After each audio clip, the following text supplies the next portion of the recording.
தான். ஸோ ரொம்ப பிடிச்ச மிளகு தட்டை தானே சொல்லுவாங்க. எஸ், மிளகு தட்டை அண்ட் பாபா கோவிலில் வெண்பொங்கல் அண்டு நான் பண்ண கேசரி, சுண்டல், அப்புறம் பாதாம் இதெல்லாம் கொஞ்சம் பிரசாதமாக கொடுத்தாங்க. ஸோ இதுதான் என்னோடய பிரேக்ஃபாஸ்ட். முதல்ல பாபா கோவில் பிரசாதம் சாப்பிட்லாம். இதில் ஒரு ஸ்பெஷல் விஷயம் இருக்குது. இந்த பொங்கலில் வந்து ஒரு மிளகு போடுவாங்க இல்லையா, அது அப்படி கரைஞ்சி போயிடும். நம்ம என்ன தான் நம்ம வீட்டில் பொங்கல் செஞ்சாலும் ஒன்று நம்ம மிளகு வந்து முழுசாக போடுவோம், இல்லைனா வந்து க்ரஷ் பண்ணி போடுவோம். பட் இந்த மிளகு பொங்கலில் பார்த்திங்கன்னா இந்த மிளகு வந்து வாயில் கரையிறதே தெரியாது. அதுதான் வந்து பாபா கோயிலில் மேஜிக். எனக்கு ரொம்ப பிடிக்கும். அண்ட் எங்களோட கிச்சடி சாதம், மிளகு சாதம், இதுக்காகவே நான் வந்து மோஸ்ட்லி கோயிலுக்கு போவேன். பாபா கோயிலுக்கு போகும்போது ஃபஸ்ட்டு பிரசாதத்தை பார்க்கவே மாட்டேன். ஏன்னா அங்கே வெளியிலேயே ஃபஸ்ட்டு பிரசாதம் கவுண்டர் இருக்கும்.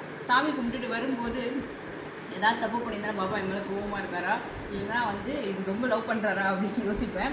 அப்போ வந்து ஓகே, நம்மளுக்கு பிடிச்ச பிரசாதம் இருந்தால் பாபா நம்ம மேலே நிறைய பாசமாக வச்சுருக்காரு இன்றைக்கி அப்படின்னு நினச்சிப்பேன். ஸோ மோஸ்ட்லி எனக்கு கிச்சடி, மிளகு சாதம் ரொம்ப பிடிக்கும். அங்கே போய் பார்க்கும்போது அதே தான் இருக்குமா, ரொம்ப ஹாப்பியாக இருக்கும். இதெல்லாம் வந்து சின்ன ஒரு ஆசை தான், ஒரு நம்பிக்கைன்னு சொல்லலாம். ஒரு சின்ன பைத்தியக்காரத்தனமாக இருக்கலாம், பட் அது ஒரு நம்பிக்கை தானே.